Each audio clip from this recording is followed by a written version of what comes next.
জামাত ইসলাম এই কথার উপর একমত আছে না নাই? নামাজ কায়েম হোক, একমত না জামাত ইসলাম? হেফাজত একমত না? ইসলামী আন্দোলন একমত না? তাবলীগের ভাইয়েরা একমত না? পীরের মুরিদেরা একমত না? আপামর তাওহীদি মুসলিম জনতা একমত না? তাহলে নামাজ কায়েম করতে হবে, নামাজ কায়েম করতে হবে এই কমন গ্রাউন্ডে আমরা সবাই একমত, ঠিক কিনা? যাকাত আদায় করতে হবে, সবাই একমত, ঠিক কিনা? নারীদের পর্দা করতে হবে, শালীন পোশাক করতে হবে, একমত সবাই, ঠিক কিনা? বৈষম্য বিরোধী বাংলাদেশ চাই, সবাই একমত, ঠিক কিনা? মেরিটোক্রেসি, মেরিটোক্রেসি, আর কোন মামা চাচার ফোনে পদ দিলে হবে না, মেধার ভিত্তিতে সবগুলো পদ ঠিক করতে হবে, চিল্লায় বলো ঠিক কিনা? আমরা একমত না? স্বাধীনতা সার্বভৌমত্বের প্রশ্নে আমরা সবাই একমত, ঠিক কিনা? আমার নবীরে গালি দিলে রাষ্ট্রীয়ভাবে সর্বোচ্চ শাস্তি তার নিশ্চিত করতে হবে, ঠিক কিনা? এই 10টা কমন গ্রাউন্ডকে সামনে রেখে বিশাল জনসমাবেশ করেন সোহরাওয়ার্দীর ময়দানে, সবাই আসেন। জামাত ইসলাম, হেফাজতে ইসলাম, ইসলামী আন্দোলন, পীরের মুরিদ, তাবলীগ, খেলাফত মজলিস, সবাই একসাথে হন, তাহলে সবাই জানবে যে এই 10টা বিষয় আমরা একমত। বলেন, এই এই ঐক্যতে আপনার দরবার যাবে? দরবার নষ্ট হবে? আপনার দল নষ্ট হবে? আপনার আকীদা নষ্ট হবে না? আমার মাথার তাজ সম্মানিত উলামায়ে কেরাম, এই 10টা কমন গ্রাউন্ডে যদি এক হন, আপনার আকীদা নষ্ট হবে? আপনার আকীদা আপনার, আমার আকীদা আমার, আপনার দল আপনার, আমার দল আমার, আপনার পলিসি আপনার, আমার পলিসি আমার, কারো কিছু নষ্ট হবে না। কিন্তু যে বিষয়ে আমরা সবাই একমত, এরকম 10টা মৌলিক পয়েন্টে আমরা একমত হতে চাই কি চাই না? এতে কারো কোনো লস নাই, কারো কোনো ছাড়ও দেয়া লাগবে না, কারো দরবারও যাবে না, কারো দলও নষ্ট হবে না, কারো আকীদাও নষ্ট হবে না। আমার আকীদা আমার, আমার দল আমার, আমার সব ঠিক আছে। শুধু এই বিষয়ে আমি একমত, তুমি একমত, তুমি একমত, তো আমরা সবাই একসাথে বসে জানান দেই যে এগুলোতে আমরা একমত, শোডাউন করি। বাংলাদেশের যে কোনো মহাসমাবেশকে সেই দিনের মহাসমাবেশ ছাড়িয়ে যাবে, চিল্লায় বলো ঠিক কিনা? এরপর জেলায় জেলায় বিভাগীয় বিভাগীয় আপনারা ওয়ার্কশপ করেন, সেমিনার করেন, আইস ব্রেকিং প্রোগ্রাম করেন, এইভাবে আমাদেরকে আগাতে হবে। তাহলে number 1 common ground based, number 2 issue based, issue ভিত্তিক ঐক্য। যখনই জরুরি কোনো ইস্যু আসবে আমরা ঐক্যবদ্ধ হব। রাজি আছেন সবাই? সবাই রাজি আছেন? আল্লাহ তাআলা আমাদের সবাইকে ঐক্যবদ্ধ জীবন ধারণের তৌফিক দান করুক, আমরা পড়ি আমিন। আমরা যদি বিচ্ছিন্ন হই, একে অপরের যদি মারামারি করি, একজন যদি আরেকজনের কাফের ফতোয়া দেয়, আমাদের কি ক্ষতি? শুনবেন? কথা কয় না, শুনবেন? 1 নাম্বার ক্ষতি হচ্ছে আমরা যদি বিচ্ছিন্ন হই, আমাদের শক্তি কমে যাবে, আমাদের পাওয়ার আমরা হারাবো। আমাদের কি হারাবো? পাওয়ার। মনে রাখবেন, যখন আমি একা থাকি তখন আমি ব্যক্তি, যখন আমরা সবাই মিলি তখন আমরা শক্তি। এই শক্তি নিয়ে আমাদের সামনে এগিয়ে যাওয়ার দরকার আছে না নাই?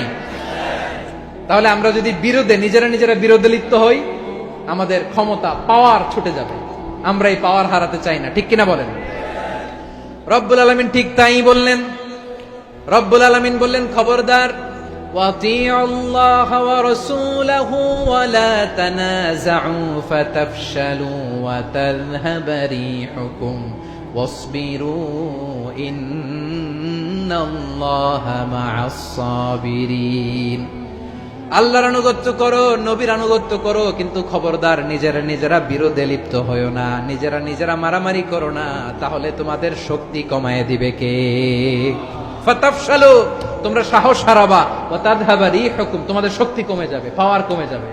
তাহলে আমরা যদি নিজেরা মারামারি করি, আমরা নিজেরা যদি বিচ্ছিন্নতায় লিপ্ত হই, আমরা যদি মতানৈক্য করি, তাহলে আমাদের শক্তি কমে যাবে, ঠিক কিনা? আমরা শক্তি কমাবো। আচ্ছা, ছোট্ট একটা বাঁশের কঞ্চি যদি আপনারা দেয়, পায়ের মধ্যে ধাক্কা দিয়ে ভাঙতে পারবেন না? এরকম বাঁশের কঞ্চি যদি 20টা একসাথে জোড়া লাগায় দেয়, ভাঙতে পারবেন? কথা বোঝে নাই মনে হয়। চিকন একটা বাঁশের কঞ্চি দিলে ভাঙা যাবে না? এরকম চিকনই 20টা বাঁশের কঞ্চি একসাথে লাগাই দিলে ভাঙতে পারবেন? কারণ যখন আমি একা থাকি তখন আমি ব্যক্তি, যখন আমরা সবাই মিলি তখন আমরা শক্তি। আর কখনো কাউরে কাফের বলে গালি দিবেন? তুই জাহান্নামী বলবেন? ঝগড়া লাগলে লাগাই দিবেন? তাহলে কি করবেন? মিলায় দিব। আওয়াজ করে বলেন, কি করব? প্রিয় ভাইরা, এই বিরোধ গত 50 বছর তো আমরা দেখেছি।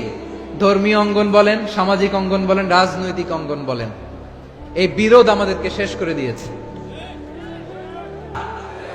আধিপত্যবাদকে রুখে দিতে হলে, বাংলাদেশের বিরুদ্ধে যে কোনো ধরনের ষড়যন্ত্রকে রুখে দিতে হলে জাতীয় ঐক্যের কোনো বিকল্প নাই। চিল্লায় বলো ঠিক কিনা?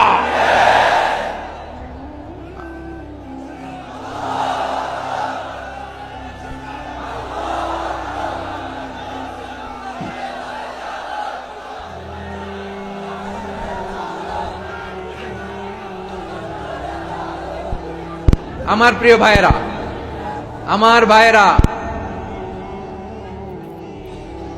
আর কাদা ছড়াছড়ি করব না ইনশাআল্লাহ। বলেন আল্লাহুম্মা ফাশহাদ। আল্লাহ তুমি সাক্ষী থাকো, আল্লাহ তুমি তৌফিক দাও। আওয়াজ করে পড়েন আমিন। আর একে অন্যকে কাফির বলে গালি দিব না, ঠিক কিনা বলেন? রাজি আছেন? ধ্বংস করে দিয়েছি আমরা আমাদেরকে। আপনারা হালাকু খানের নাম শুনেছেন? মঙ্গল অধিপতি হালাকু খান বাগদাদের আমাদের বিশাল দারুল হিকমা লাইব্রেরিকে ধ্বংস করেছে। 10 লক্ষ মুসলমানদেরকে কচুকাটা করে গণহত্যা করেছে। জানেন, আমাদের সভ্যতা সূতিকাগারের কেন্দ্রবিন্দু ছিল বাগদাদ। ইরাকের বাগদাদে যেদিন সে রক্ত নিয়ে হোলি খেলা করে, রক্তের হোলি খেলা যেদিন হয়, ওই দিনও বাগদাদে বাহাস চলতেছিল। আমাদের বাহাস কি চলতেছিল? আপনাদের এলাকায় বাহাস আছে? এই প্রচলিত বাংলাদেশে যে বাহাস, এটার সাথে ইসলামের কোনো সম্পর্ক আছে? এই পর্যন্ত বাহাসের পরে পরাজয় বরণ করছে এরকম কোন দল আপনারা পাইছেন? আমি পাই নাই। প্রত্যেক দলই বাহাসের পরে সংবাদ সম্মেলন করে বলে আমরা জয়লাভ করিয়াছি, ওনারা পালাইয়া চলিয়া গিয়াছেন। আছে না নাই? কারণ সত্য জানার জন্য, সত্য মানার জন্য আসে না তো, নিজের জ্ঞান জাহির করার জন্য বাহাস করে। বিপক্ষ দলের আলেমকে ছোট করার জন্য বাহাস করে। এই বাহাসের স্থান ইসলামে নাই। চিল্লায় বলো ঠিক কিনা? এই সমস্ত বাহাসের দিন শেষ। ঐক্যবদ্ধ হওয়ার বাংলাদেশ। প্রিয় ভাইরা, হালাকু খান সে দারুল হিকমা লাইব্রেরি জ্বালিয়ে পুড়িয়ে এই সব দামি দামি বইগুলো, আমাদের দামি দামি ঐতিহাসিক তুরাসি ক্লাসিক বইগুলোকে দজলা নদীতে ফেলেছে। পুরা দজলা নদী কালো হয়ে গিয়েছে। 10 লক্ষ মুসলমানকে গণহত্যা চালিয়ে এই রক্তের বন্যা যখন দজলা নদীর পানিতে মিশে গিয়েছে, দজলা নদীর পানি লাল হয়ে গিয়েছে। যেই দিন বাগদাদে গণহত্যা চলে, ওই দিনও বাগদাদে বাহাস চলতেছিল। কিসের বাহাস জানেন? মেসওয়াক, ডান মারি থেকে করা সুন্নাহ, এটা আমরা জানি। এখন কি উপরের মারি না নিচের মারি? বাহাসের বিষয়। এই বাহাস করবেন আপনারা?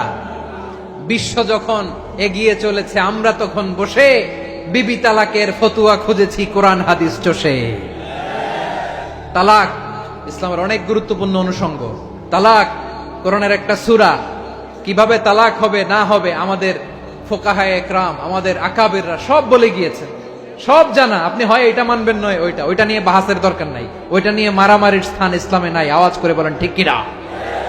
এখন পেকুয়ার ভাইরা, শেষ কথা বলি, আওয়াজ করে বলেন আমরা ঐক্যবদ্ধ হতে চাই কি চাই না? চান? এই যে আমি বিনয়ের সাথে আলেম সমাজকে জাতীয় ঐক্যের আহ্বান জানালাম, এটার সাথে আপনারা সংহতি প্রকাশ করেছেন?